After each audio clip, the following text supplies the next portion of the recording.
एक समयमा हिमालको काखमा बसेको एउटा सानो गाउँ थियो। त्यो गाउँका मानिसहरू मेहनती त थिए, तर अलिक कन्जुस पनि थिए। बाहिरबाट कोही पाहुना आयो भने उनीहरू आफ्नो खानेकुरा लुकाउँथे। एक दिन एक बुद्धिमान मानिस त्यो गाउँमा आइपुग्यो। ऊ धेरै थाकेको थियो र भोकाएको पनि। उसले एक घरको ढोका ढकढक्यायो। आमा, केही खान पाइन्छ? उसले नम्र स्वरमा सोध्यो।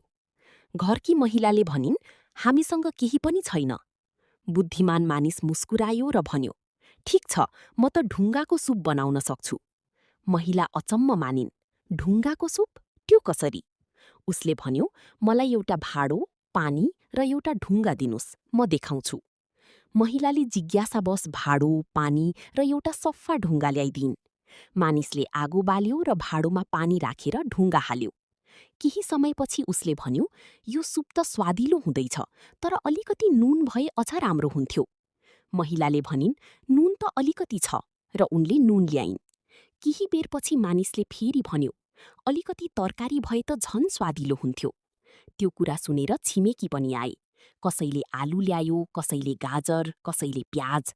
सबैले आआफ्नो तर्फबाट केही न केही थप्न थाले। अन्ततः ठूलो भाँडोभरि स्वादिलो सुप तयार भयो। गाउँका सबै मानिस भेला भए र सबैले मिलेर सुप खाए। सुप निकै स्वादिष्ट थियो।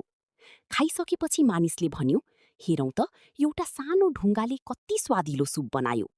त्यसपछि गाउँलेहरूले बुझे, साँचो कुरा त ढुङ्गामा होइन, सबैले मिलेर बाँडेको सहयोग र उदारतामा रहेछ।